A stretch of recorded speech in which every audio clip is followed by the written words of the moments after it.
Okay, so in today's a day in the shop video, we're not even gonna be in the shop because we have no power.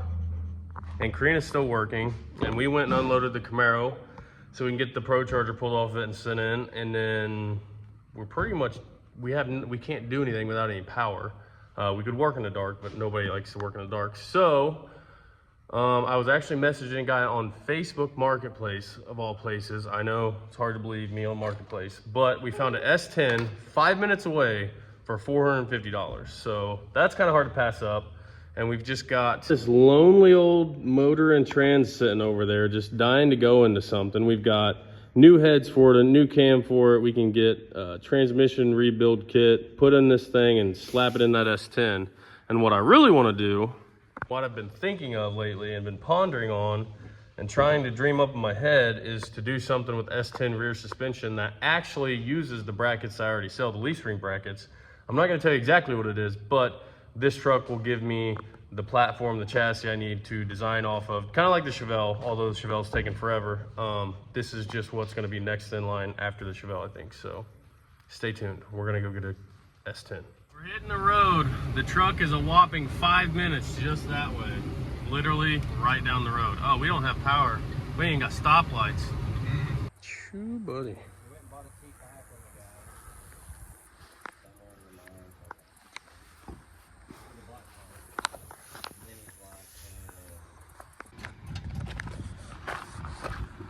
Does it have brakes? Well, they don't go straight to the floor. Well, we'll see. I'm gonna unhook you. You're quite crooked also, so. Are you on the brakes? You're on the brakes? Yeah, it don't have no brakes. Does it have an e-brake?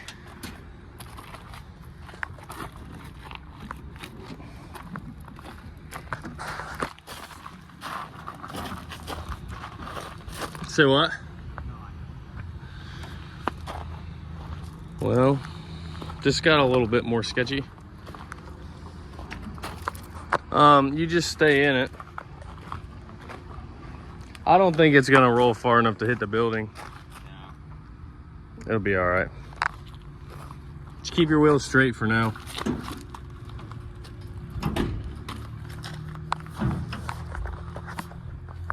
We can not die.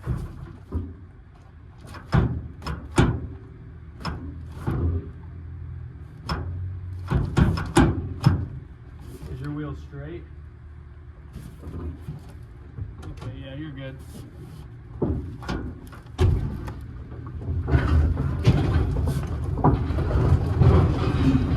Oh yeah.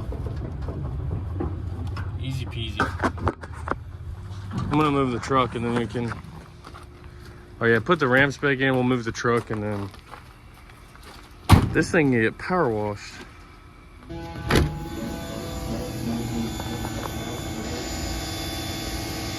I think Court's in love with the new truck.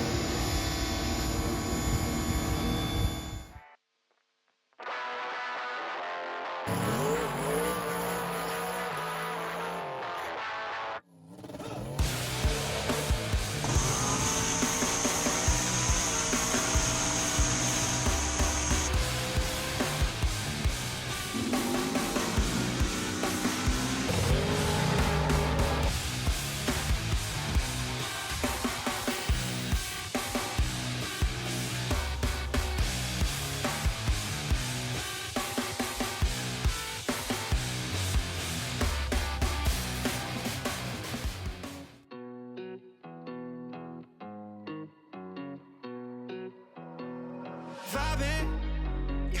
Me and my folks all good, that sun is shining. Ay, chillin' with my feet kicked up like I ain't trying. Yeah, this is what I want, a summer, yeah. Gangs all here, let's run it, yeah. Okay, so we didn't forget about the S10 stuff. We've just been a little busy. I was going to Seaman for a week. Court was here. Him and Karina were doing some demo in this shop over here, which you'll see is why we squeezed this thing in the big shop. And Court's been doing a lot of just tear down, clean up, mainly a lot of the dirty work on the S10. But it doesn't come, the sacrifice will be worth it because we're gonna do some really cool stuff back here. He got the whole thing tore apart, cleaned up, painted. I just did a little more painting, and we've got the trick chassis 9-inch over here. So what we're getting ready to do now is he's cleaning up so we can start doing a roll cage, and I'm getting ready to start 3D scanning the rear frame rails, and I'm going to 3D scan the 9-inch, so that way we can try to design and come up with a bolt-in race style triangulated four-link for an S10, so that way you can notch the frame, slam it, put it at the right height you want it, and still have the adjustability of a race style four-link. So that way, I know a lot of the limitations come with the leaf springs because you can't change ride height like you want. You can put lowering blocks, but that takes away a lot of leverage. And it just comes with a lot of issues, and just there's not a lot of adjustability on it. So what I'm gonna try to do, and what I have the idea to do, is, like I said, make a bolt, semi-bolt in. It'll have a cross member and you'll have to weld some tabs on your rear end. But when I do this rear end, Trick Chassis is gonna take it and he's going to start making the custom rear end off of the one that I make. So that way you can, if you already have this rear end, we can sell you a kit that welds onto the top of your rear end and works with the rest of the leaf spring stuff you already have. Or you can buy this whole as a kit, already ready to go in four link. You don't have to buy any of the leaf spring stuff. But what I wanted to do is take, if you already have my lower Caltrack bars, or my lower Caltrack brackets, you got Caltrack setup or Calvert setup, all that stuff. You could basically take my leaf spring brackets, use them on your rear end like you already do as a lower control arm mount, and then I'm gonna make a bucket that goes up here that will bolt in where the Caltracks are or whatever, that has adjustability. And I'm gonna make a cross member that will go in right here. So that way you can put in an upper control arm and you'll have a triangulated four link that you now have all the adjustability. Probably you have to do a C-notch deal depending on how low you want the truck. But that's kind of what I have in my brain. That way you can stop dealing with leaf spring, all that BS. Not that leaf springs don't work, but I like the adjustability of the four link. I like being able to change my ride height, change my anti-squat, change all this stuff in 10 minutes. So that's what we want to give you guys. That's what the plan is for this truck. This truck's getting the old small block over here. This truck's getting the old small block out of the Chevelle. It's getting new heads, an Iski cam, Aces EFI, a Jegs converter, a shift kit. We've got some Summit wheels. There's the Aces EFI. We've got fuel cell, just pretty much anything you can think of. It's getting long travel in the front. Force Performance turbos, 850 cage. Pretty much it's getting the works, and it's going to be the first with the prototype suspension, and then we'll probably just do a giveaway with it. So one of you guys can win this truck. So follow along, research and development, creating new parts, doing a giveaway, a lot of stuff going on. So Court's working hard. He's getting dirty today, earning his pay, and I'm really excited to use the 3D scanner again. It really worked out good on the Chevelle stuff, so it's time to get back after it.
Okay, we've got a lot done since the last time I did some sort of an update, but I've got the rear end scanned, got the frame scan. I've been doing some CAD work on that, along with we've been doing work on the cab. Court got all that stuff cleaned up, as you probably already saw. We got this fit up and tacked in. Then I just fit these 2 bars and just welded those in, and then welded the I welded the halo up here. So I'm actually spray painting now before I actually put it up and weld everything in the floor. We're not doing outriggers on this because from what I remember, when we built the gap train on Horsepower Wars, we didn't have to go to the frame. We just had to run a rocker bar and D bars for it to cert 850 and a dash bar. So that's no big deal to add. And whether this certs or not a big deal to me. I just want some sort of added safety. But we got some pretty welds on here, and it's actually fits really well. Obviously it's dropped down right now because I've got it dropped down 3 inches, but it fits really good. We've got some beautiful welds, and we're getting ready to get it painted, or the top side of everything painted, so I can put it back up. So that way, once it's up in its final resting place, it's already got paint on it and you don't have to try to get a paintbrush in there. So tip of the day, paint it before you put it up. Okay, back to work.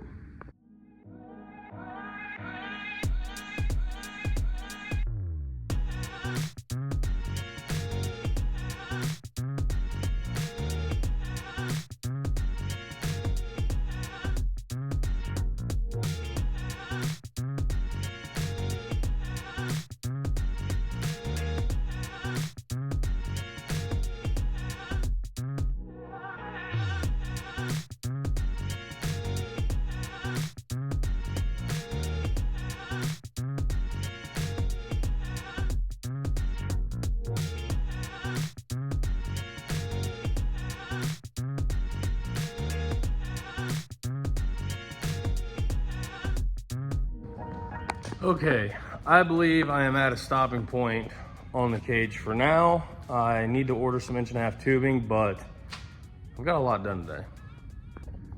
So, I know I say so a lot, but this cage actually looks really good, fits really nice and tight.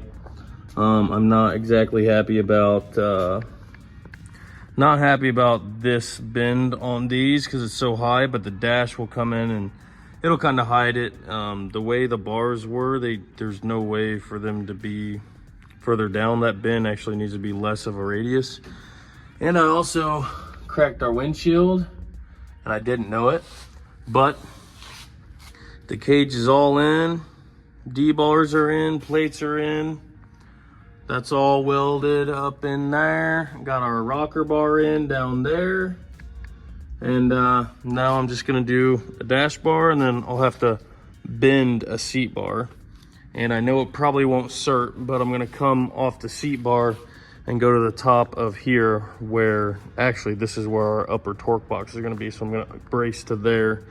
And whether this ever certs or not, I don't care, but it will be a lot safer now and a lot cooler. So I'm really happy with the way this $400 cage kit came out. I think it was Chris Austin. I can't say for sure, but either way, it's looking great. We put the rear end back in there so that way I got a measurement from that leaf spring mount hole to the center of the axle, so that way in my design I can center the axle perfectly. So I'm gonna go get cleaned up now that the cage is really in there. The rest of the stuff, just gotta notch the door bars, but that's all to come because we're gonna wire it and do all that stuff before the door bars get put in. So the hard part of the cage is done. The last part is the door bars, and then the 2 other bars and those bars. So those shouldn't be as hard. So I'll do those later, and I'm gonna go do some designing because I've been dying to get designing all day, but for some reason I've enjoyed doing the cage. So I used to hate doing cages, and I even did this one the old fashioned way because I don't have my tubing notcher here. So I just did the whole flap disc and grinder, cutoff wheel, and bandsaw, but worked out pretty good. I'm actually really happy. we're gonna put our interior pieces back in here, and it's gonna have a dash back in there, and not gonna be, obviously this stuff is beat up and not the nicest stuff, but again, this truck, it's really made for R&D and just to have fun with. So I wanted it to be safer, cooler, and it's gonna be freaking awesome. It's gonna be slammed on the ground because we'll be able to lower this. We'll make a C-notch in the frame, we'll be able to lower it, have long travel up front, turbo, EFI, all the cool stuff. So stay tuned, it's gonna be awesome. I'm gonna go do some design work, and after that, that's the end of this video. I'll give you an update on my design, and then that'll be another video, so.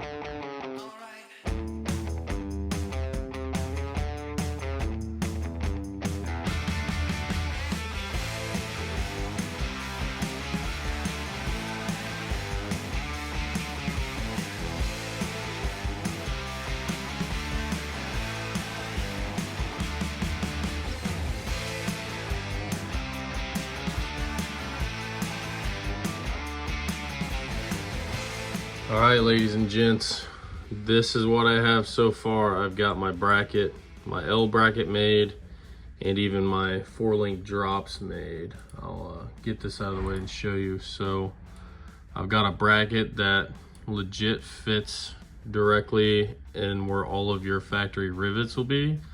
And these brackets are kind of like my leaf spring brackets. They all weld together as one piece.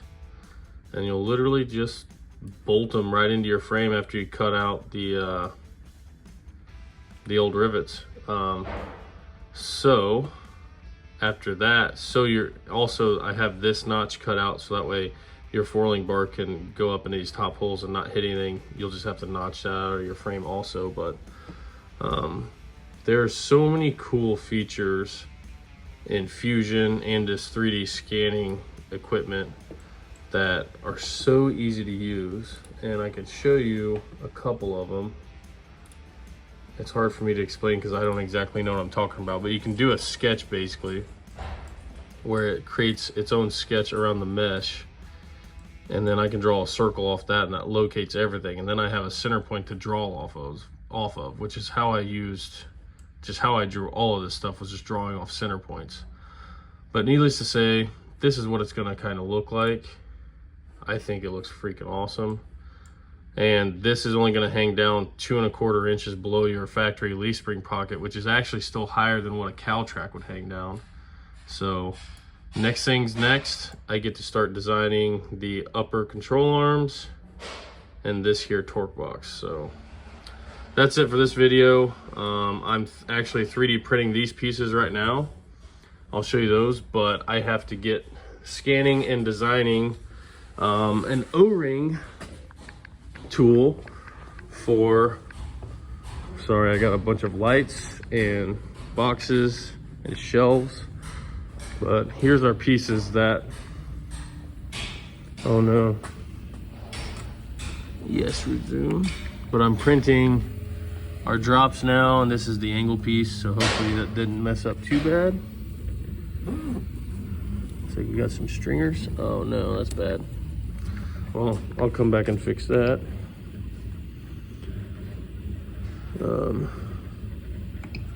I guess I didn't have enough glue and it warped and hit, but that's okay. Check this out. This is a billet LS head that I get to try to retrofit this O-ring cutter to. Not sure exactly how I'm going to do it yet because these ports are really close, and then on this, the two ends here, you don't have anything to actually bolt to because you can't actually use that port's bolt holes to cut. So gonna have to get pretty creative, but I'm actually getting ready to scan this while these are printing. So that's the end of this video, and we'll be back sooner or later.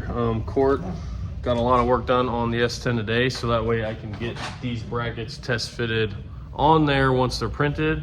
We're getting some work done on Pete's other cars, and Corina is hard at work trying to solidify all of the rock that is on the other wall over there because it's getting everything so dirty. She's spraying hardener and some sealer on that stuff. So we're kind of full bore here, and we will be for the rest of the year.